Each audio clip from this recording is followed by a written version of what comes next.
Irmãos queridos, que bom. Mais uma vez, quero agradecer a Deus pela sua vida. O momento da pregação, da exposição da Palavra de Deus é um momento muito especial da nossa liturgia no culto, porque é um momento que nós nos aquietamos para ouvir o que Deus tem preparado para a gente. Pensar que tudo que existe começou com a Palavra de Deus. Tudo era um caos, um vazio, e aí Deus falou e as coisas aconteceram. Nós precisamos ter essa santa expectativa nessa manhã. Talvez você olhe para a sua vida, para o seu coração, para a sua mente, para as situações e problemas com os quais você tem lidado, e você tenha pouca esperança de que as coisas possam acontecer.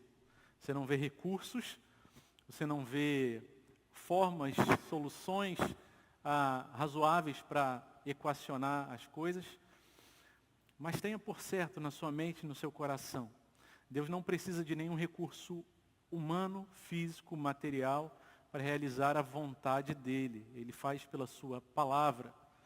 A nossa visão da igreja é ser uma igreja que ama Jesus e ama a sua palavra. Que você esteja atento nesse momento para o que Deus quer falar com você. Eu creio que Ele quer. Quero convidar você a abrir as Sagradas Escrituras no livro de Atos dos Apóstolos, no capítulo número 16. Atos, capítulo 16. Nós vamos ler hoje a partir do versículo número 6.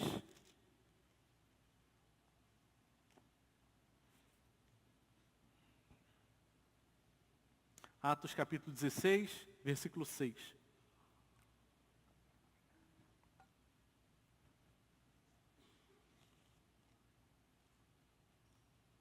Já abrimos?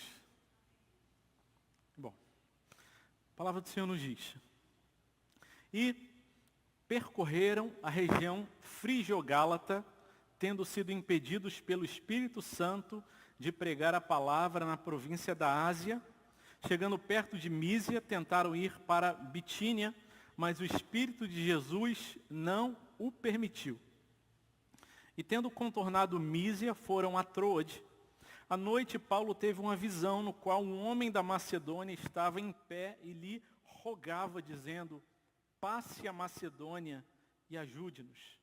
Assim que Paulo teve a visão, imediatamente procuramos partir para aquele destino, concluindo que Deus nos havia chamado para lhes anunciar o Evangelho. Amém. Esse texto de Atos, no capítulo 16, ele está inserido no contexto da segunda viagem missionária de Paulo. A primeira viagem missionária é relatada a partir do capítulo 13 de Atos, quando ali na igreja da Antioquia, o Espírito Santo move a igreja enquanto eles estavam orando e jejuando e coloca neles um desejo, uma direção para que eles fossem fazer e enviar a primeira viagem missionária. Ali eles saem, passam por várias cidades, evangelizam, várias igrejas nascem naquelas cidades. Depois eles retornam, voltam ali para Antioquia.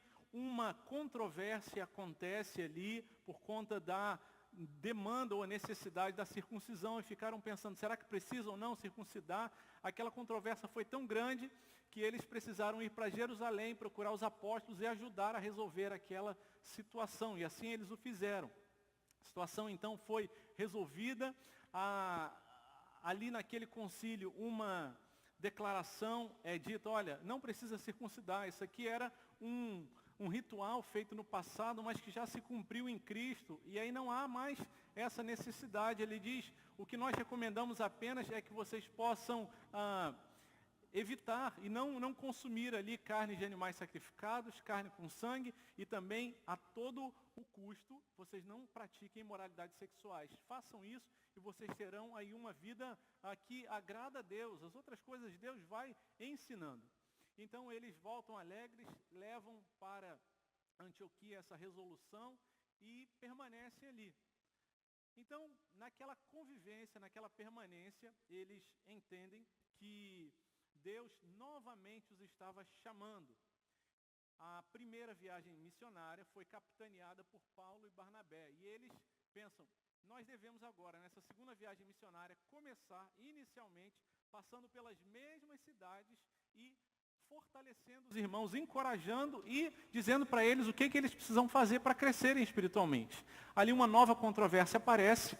Paulo e Barnabé, eles não entram em um acordo a respeito de levar ou não João Marcos. E eles ficam ali, e aí Barnabé falou, vamos levar João Marcos, ele é importante para a gente. E Paulo diz, não, ele abandonou a gente na primeira viagem. Ele não é alguém que a gente deva levar na segunda viagem, a viagem é perigosa, a gente tem perseguição. E ali então eles se separam e duas equipes missionárias, ao invés de uma, na providência de Deus, são compostas ali.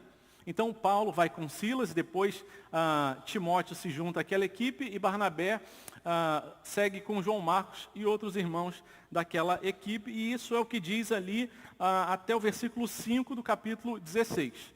O versículo 6, que é o versículo que nós acabamos de ler, fala sobre uma região em que eles tentaram avançar. Temos o mapa, por favor, mídia. Essa é a hora H.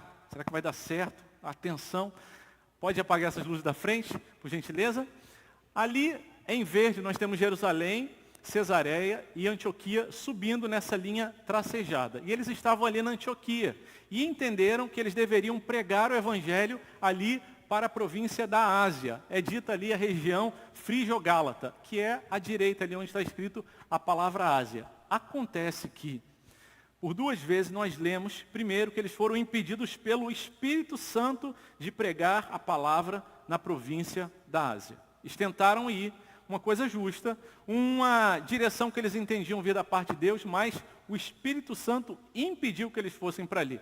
A Bíblia não diz para a gente como impediu, mas eles foram impedidos pelo Espírito Santo de Deus. Não foi claramente dito aqui que foi uma perseguição, que foi uma doença, que foi uma condição climática, mas o Espírito Santo impediu. Depois, continuamos a ler no versículo 7, chegando perto da Mísia, subindo um pouquinho mais para o norte, para cima, tentaram ir para a Bitínia, mas o Espírito de Jesus também não o permitiu. Então a viagem que eles tinham planejado para ir para a direita, ali para a Ásia, acabou tendo que ir para a esquerda, e eles foram até Troade, que é a pontinha do mapa que está na cor verde, na Ásia, e do outro lado nós já temos ali a Europa. Tem uma faixa de mar ali que eles precisavam atravessar, mas ali em Troade eles param. Pode acender a luz e desligar aí o slide. Ao chegar ali em Troade, Paulo tem uma visão na parte da noite. Pode ser que tenha sido durante um sonho, pode ser que tenha sido só uma visão durante a noite. Nessa visão, Paulo vê um homem macedônio, um homem que era da Macedônia, que já é daquela parte da Europa. Ali ele vê um homem de pé, na visão dele. Não sabemos se ele estava acordado, se ele estava dormindo, se era um sonho, mas ele tem uma visão e a Bíblia deixa isso bem claro. E esse homem em pé diz, passe a Macedônia e ajude-nos. A palavra de Deus diz que ele estava em pé e lhe rogava, ou seja, ele pedia com energia, ele clamava, por favor, nós estamos em apuros e precisamos de ajuda. Alguém que fale da palavra de Deus para a gente.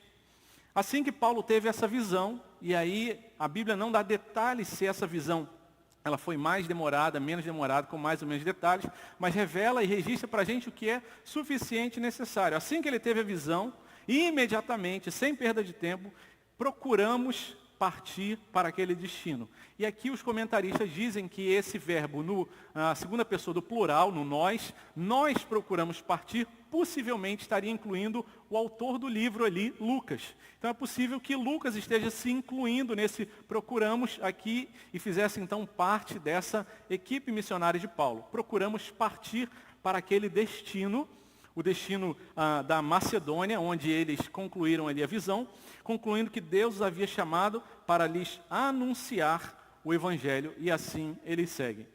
E a semana eu estive meditando nesse texto e grato a Deus por aquilo que Deus tem falado aos nossos corações sobre a direção de Deus para a vida dos seus filhos. E é sobre isso que eu quero conversar com vocês e expor nessa manhã. Como é que Deus dirige o seu povo na sua obra? Fato é que não há nenhum crente em toda a história, ninguém que se chame filho de Deus, que entenda que Deus o chamou, que Deus o salvou, que Deus o alcançou, que não tenha um chamado.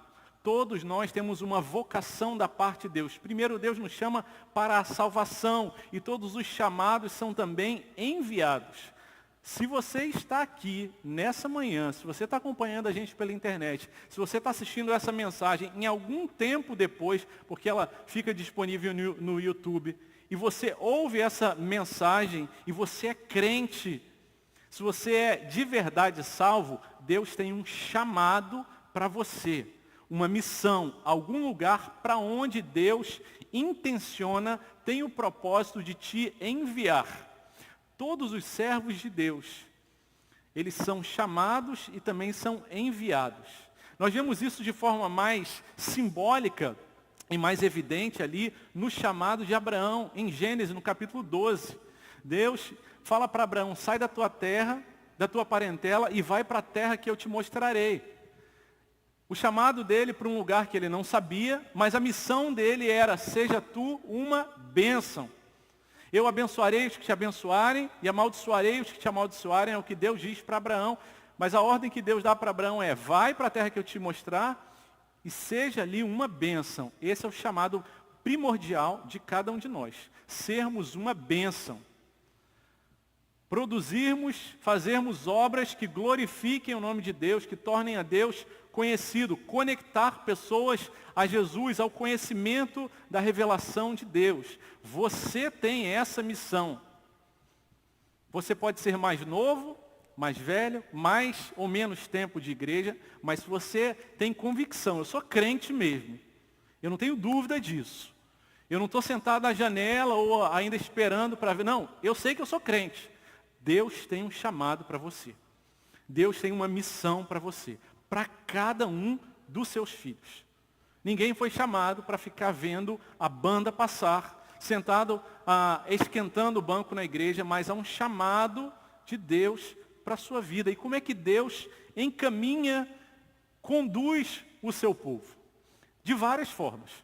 Abraão, ele chamou e falou, vai para a tua terra, para a tua parentela. Para Jonas, ele falou, vai até Nínive. E Jonas, ele desobedece e pega um navio para Tarsis, se joga do navio dentro do mar e Deus usa um grande peixe para levar Jonas para o propósito. Deus faz isso de muitas formas e aqui Deus está mostrando para a gente uma forma em que ele usou para conduzir os seus servos para a vontade dele. Notem, a gente está falando do apóstolo Paulo, alguém que era servo de Deus, queria fazer a vontade dele, estava disposto a morrer pela sua fé e pela proclamação do Evangelho, alguém sincero e sério com as coisas de Deus, e Deus o conduziu num plano que inicialmente era diferente daquilo que Paulo pensava.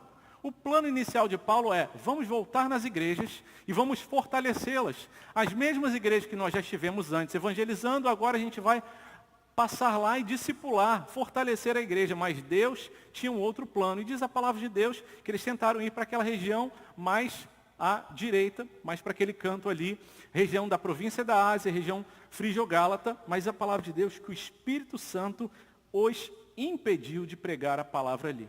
E a primeira forma que nós identificamos nesse texto, nessa porção das Escrituras, é que Deus é soberano.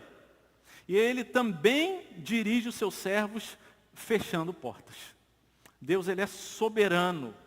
Reino, pacto e mediador. No reino, Ele é soberano. E Ele dirige com portas que se abrem e portas que se fecham. Uma música do pastor Josué Rodrigues diz, portas que se abrem são iguais às que se fecham, se abertas ou fechadas por Deus. E muitas vezes, Deus usa portas fechadas, tirando as nossas opções, frustrando os nossos planos. Às vezes planos legítimos, planos que foram colocados diante de Deus, mas Deus fecha as portas e impede que a gente avance. Está claramente registrado, impedidos pelo Espírito Santo de pregar a palavra na província da Ásia. Depois, chegando perto de Mísia, tentaram ir para Betínia, mas o Espírito de Jesus não o permitiu. Deus fecha as portas. Deus frustra os nossos sonhos. Ou como diz o título do livro que nós vamos começar a ler com os jovens nessa semana, Deus, às vezes, destrói os nossos sonhos. para a glória dele, porque tem sonhos maiores, melhores, mais significativos e que estão alinhados com o plano, com o propósito e a direção dele para a nossa vida. E são sempre os melhores planos, os melhores caminhos. Mas a minha pergunta para você nessa manhã, a reflexão que a palavra nos convida a ter é: como eu reajo quando as portas se fecham? Como eu respondo a uma frustração, a um plano que não estava dentro do meu planejamento? Como eu respondo a essa manifestação da providência e da soberania de Deus, quando eu fiz um plano, organizei as coisas, tinha saúde, tinha treinamento, tinha recurso, mas a enfermidade vem e eu sou impedido de avançar?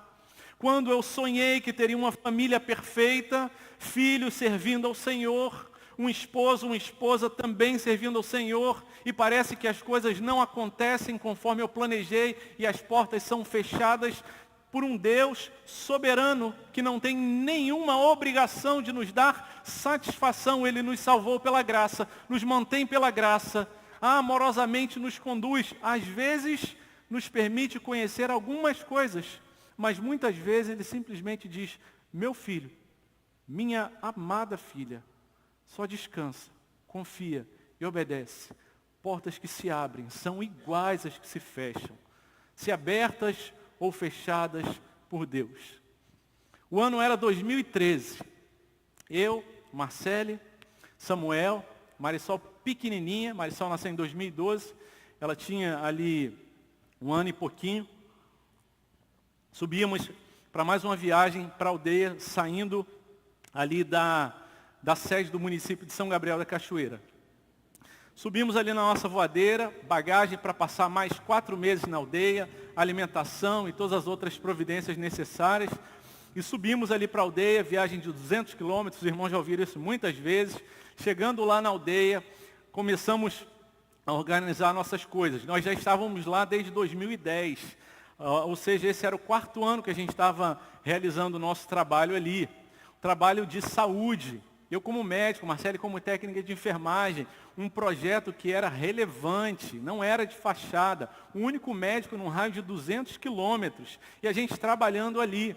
E havíamos chegado ali no primeiro semestre, organizando as nossas bagagens ali na nossa casa. Cada vez que a gente chegava na casa, depois de um período fora, a gente tinha que limpar a casa, tinha que tirar as coisas de dentro do tonel, organizar de novo, porque se a gente deixasse, as traças comiam, o mofo estragava as nossas coisas. Então, cada vez que a gente chegava na aldeia, tinha que se mudar de novo para dentro da própria casa, e fizemos isso ali, estamos arrumando as coisas, e daqui a pouco chega à nossa porta, 1 ou 2 dias depois de a gente ter chegado, um funcionário da FUNAI, dizendo para a gente: não mate o mensageiro, porque eu só trouxe o documento, mas eu não tenho nada a ver com isso, eu só trouxe o documento.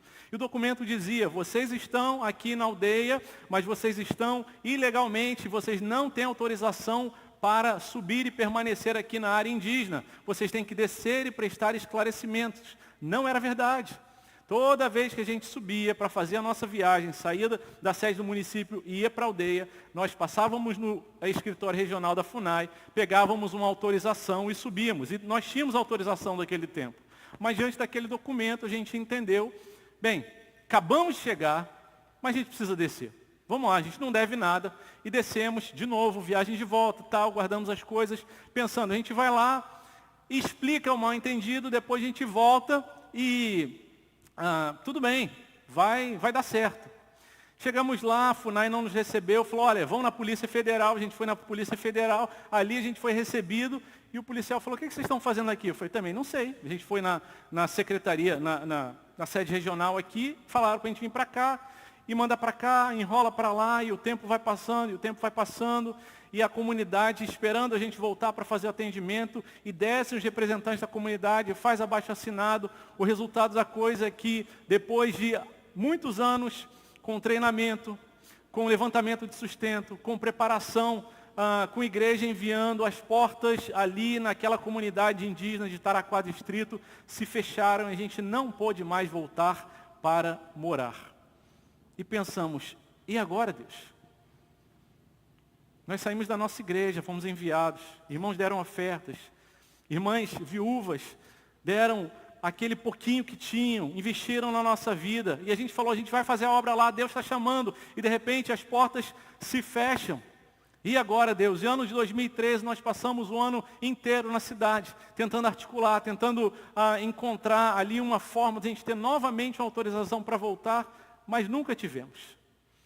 E naquele ano de angústia, de indefinição, liguei para alguns pastores, alguns irmãos, e relatei o que tinha acontecido, e um dos pastores lá de Brasília, Carlinhos Veiga, Igreja Presbiteriana do Lago Norte, falou, André, descansa o coração.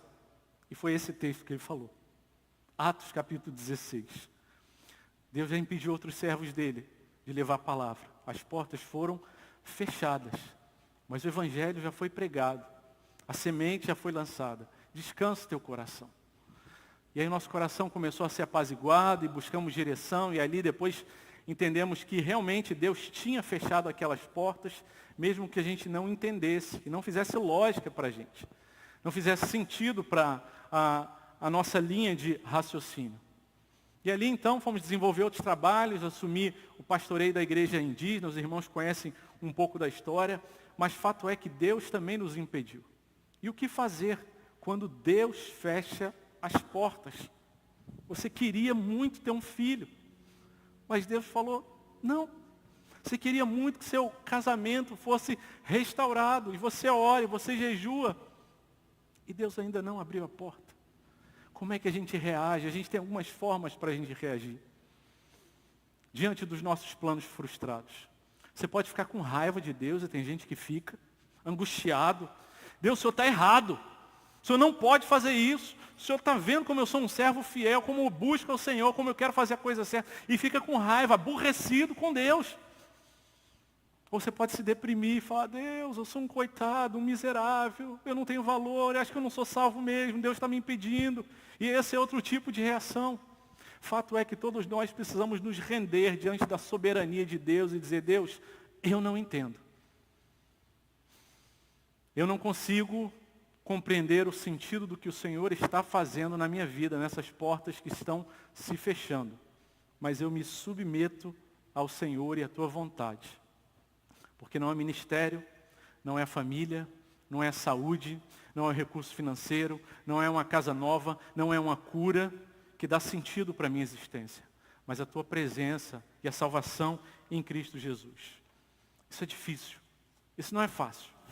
Mas ali, naquele tempo em que Deus fechava a porta da província da Ásia para Paulo e a sua equipe missionária, Deus os conduz então até Trode.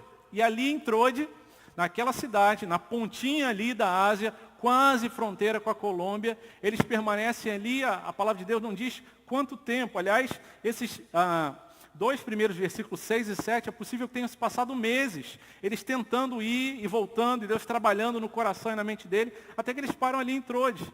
E ali numa noite, Deus dá a Paulo uma visão, como já falei, não sabemos se acordado, se dormindo, se em sonho, mas Paulo tem uma visão.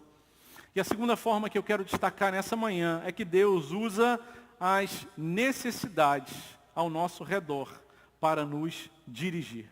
Não objetivamente sempre Deus vai usar as necessidades.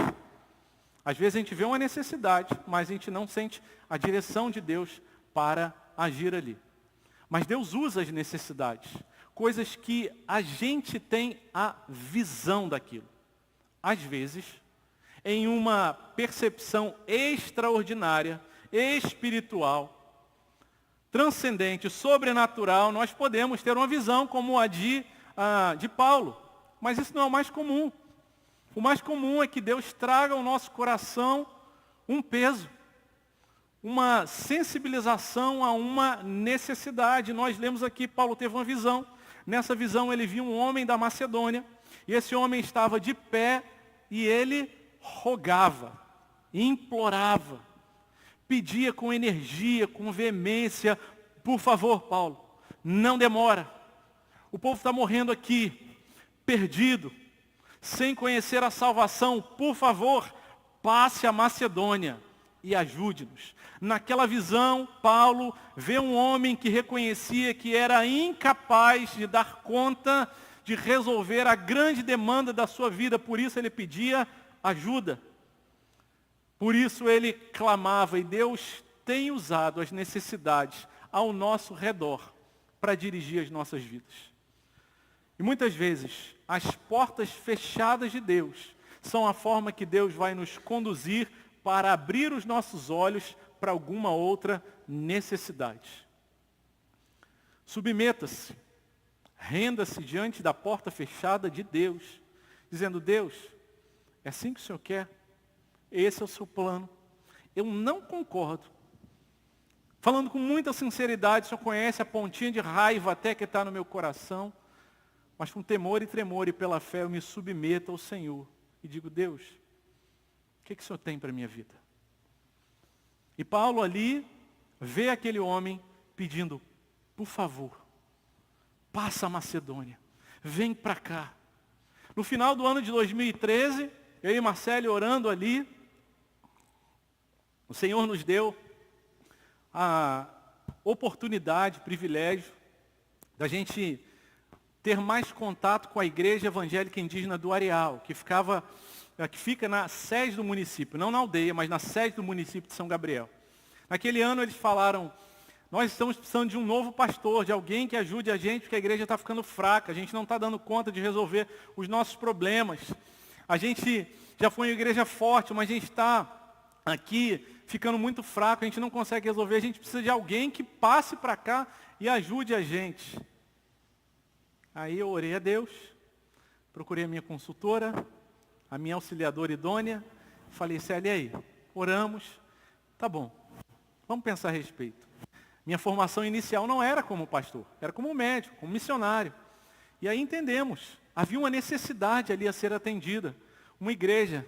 E aí eu aprendi a ser pastor, como quem aprende a andar de bicicleta pedalando. E aí você vai tentando, e Deus vai dando direção, e você vai estudando, vai capacitando. E nem sempre as visões que Deus dá, Ele dá uma capacitação completa. Talvez você se sinta assim, Deus, como é que eu vou atender a essa demanda? Eu não sei como falar, eu não sei como fazer, mas descansa se Deus está abrindo os seus olhos para perceber alguma demanda, necessidade, nessa visão que Deus tem colocado e feito queimar no seu coração. Descansa. Ele vai conduzir e vai capacitar você.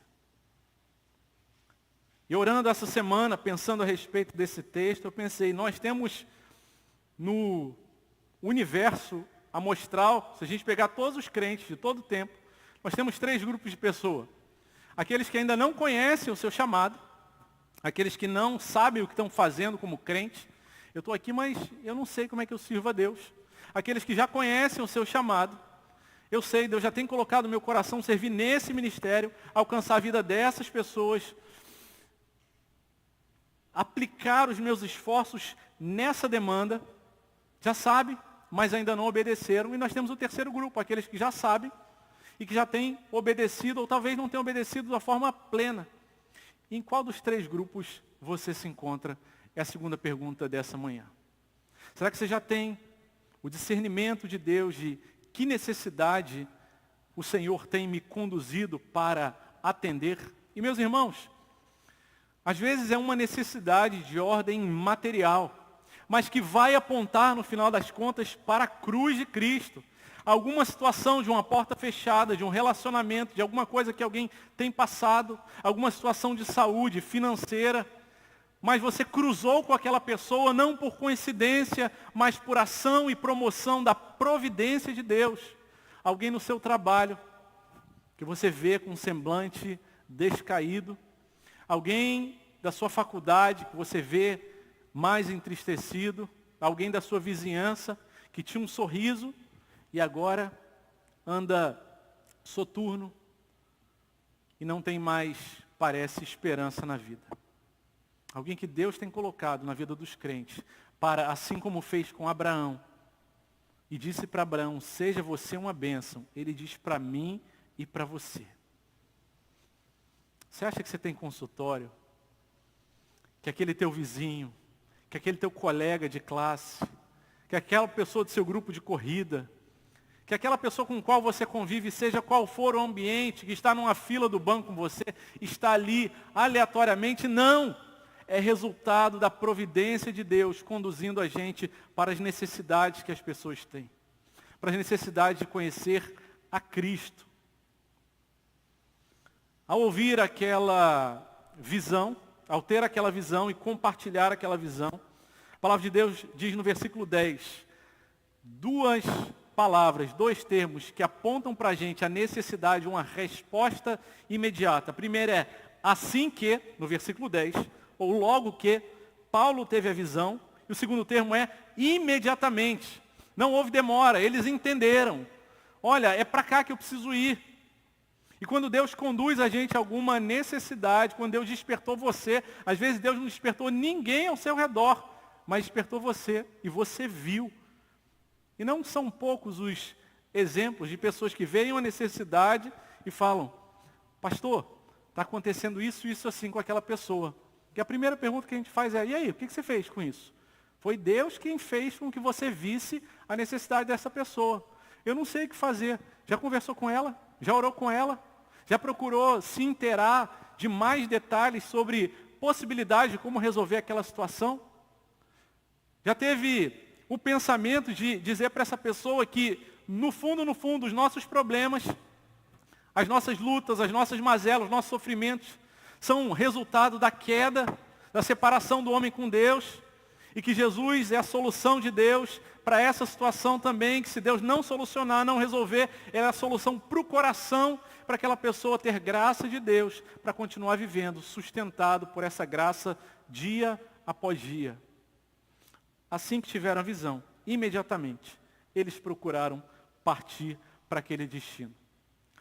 Para onde Deus tem dirigido a tua vida? Será que você está no primeiro grupo? Eu estou aqui, mas eu não sei o que fazer. Eu venho para a igreja de verdade. É porque eu já estou acostumado a vir. Não gosto de programa que passa da televisão, domingo de manhã, que tem ar-condicionado, eu economizo na minha casa. E eu venho aqui porque não, meus irmãos. Há um chamado de Deus para atender às necessidades daqueles que estão ao seu redor. Meus irmãos, de quando em vez eu pego a listinha da igreja, e agora eu fiz uma coisa que tem alegrado meu coração. Eu ando com essa listinha, e eu olho ali e falo, Deus abençoa a vida de cada um dos meus irmãos, e às vezes olho e falo assim, que bom que essas pessoas têm se envolvido em algum ministério.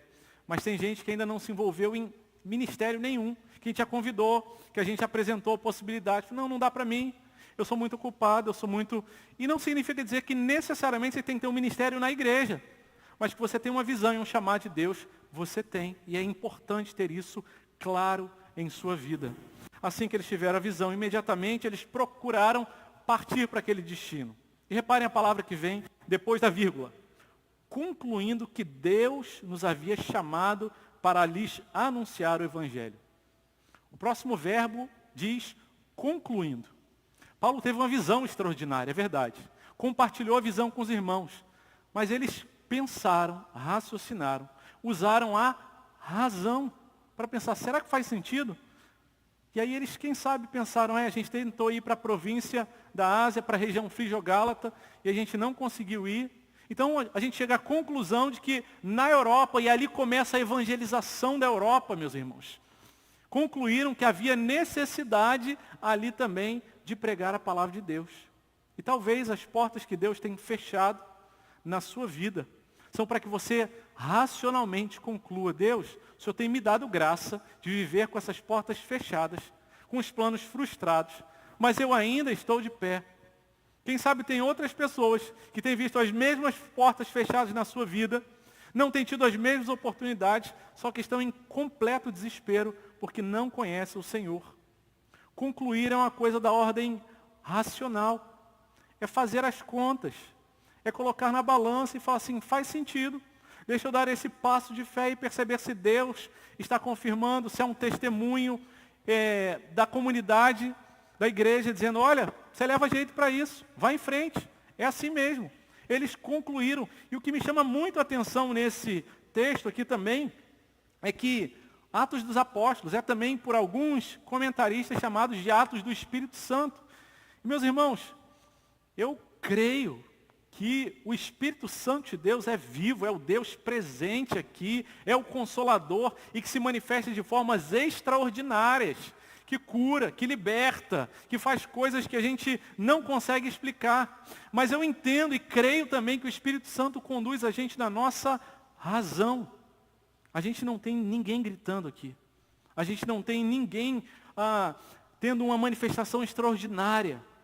Eu não estou dizendo que eu sou contra isso.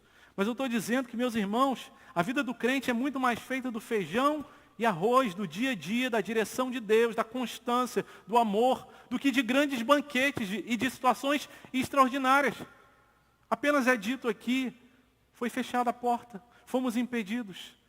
A visão foi compartilhada, oraram, pensaram e concluíram.